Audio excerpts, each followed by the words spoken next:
Good day everyone, and welcome back to my channel. With Season 1 only 6 days away, I thought we'd go over the roadmap and see what they're giving us for their first season. If you'd like to see more content like this, please leave a comment below. Also, a like and subscribe is also appreciated, as I'm trying to give this YouTube thing a go and grow the channel. And with all that out of the way, let's start going over this season. Hey everybody, an old man's talking. First up, the season comes out October 28th, and then a couple weeks after that, we get a mid-season update. Then, in December, they're doing a winter limited time event, which I think is a nice touch and gives us some extra content taking us to the end of the year. For the first part in Season 1, we get a new map called Blackwell Fields, which is basically a large oil field. The story behind it is that PAX double agents launch attacks on NATO targets, and that this is a recommissioned airbase, which is kind of weird considering it's an oil field, but that's what they said in the description. Personally, I think the map looks okay. I'm definitely concerned about visibility in the map, as it looks very low light and shadowy in spots. But I cannot see, I'm legally blind. That's my story, I'm sticking to it. So, with all the recent complaints about visibility from the community, I hope they've made adjustments before they release the map.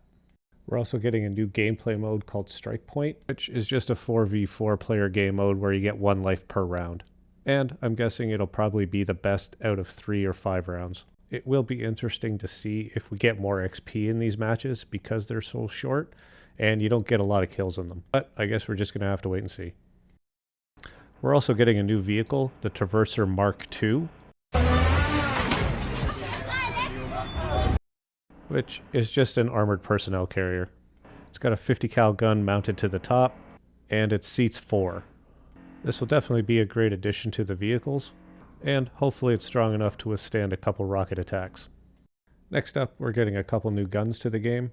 The first one being the SOR 300C, which is going to be in the carbine category, and it looks based off of the Q Honey Badger.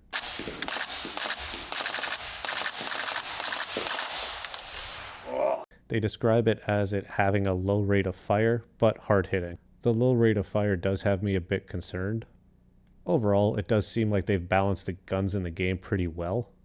Right now, the gun with the lowest rate of fire in the game is the AK-4D at 514 rounds per minute, so hopefully it's a bit faster than that.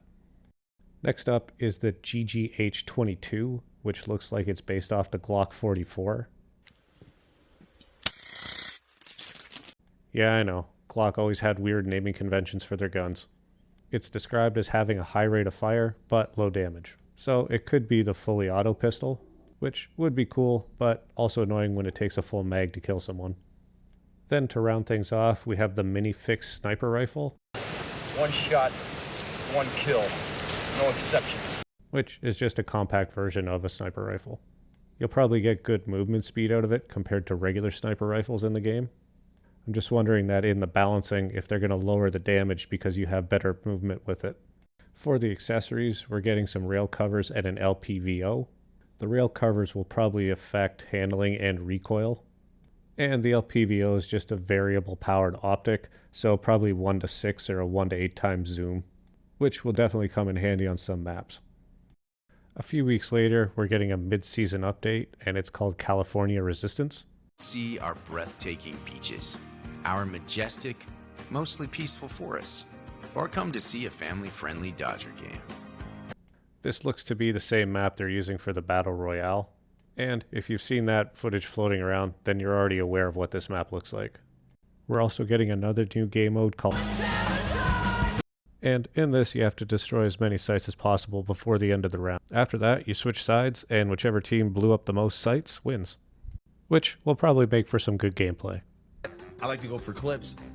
For guns this part of the season, we're getting something called battle pickups. Now, I'm new to the whole Battlefield scene, so I don't exactly know what this is, but it sounds like it's a railgun or a minigun.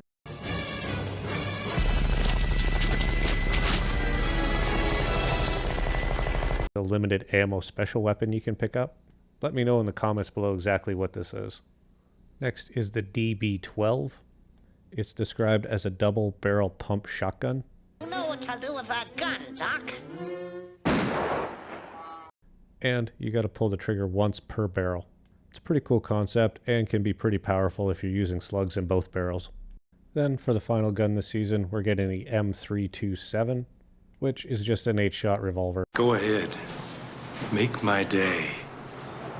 Personally, I'm not a big fan of revolvers. Yeah, it's a one-hitter quitter, but if you miss, the follow-up shot is a lot slower than regular semi-auto handguns. In the attachment category, we're getting a hand stop. And again, I'm sure it'll help with handling and recoil. And to finish off the season, we're getting Winter Offensive, which is set in New York during wintertime. I'm not even on the ground. This has a limited game mode called Ice Lock, and it incorporates a mechanic called Freeze, which is a gameplay modifier and is only active in specific experiences. It could be cool. Sounds like a big game of freeze tag with guns, but I guess we'll just have to see.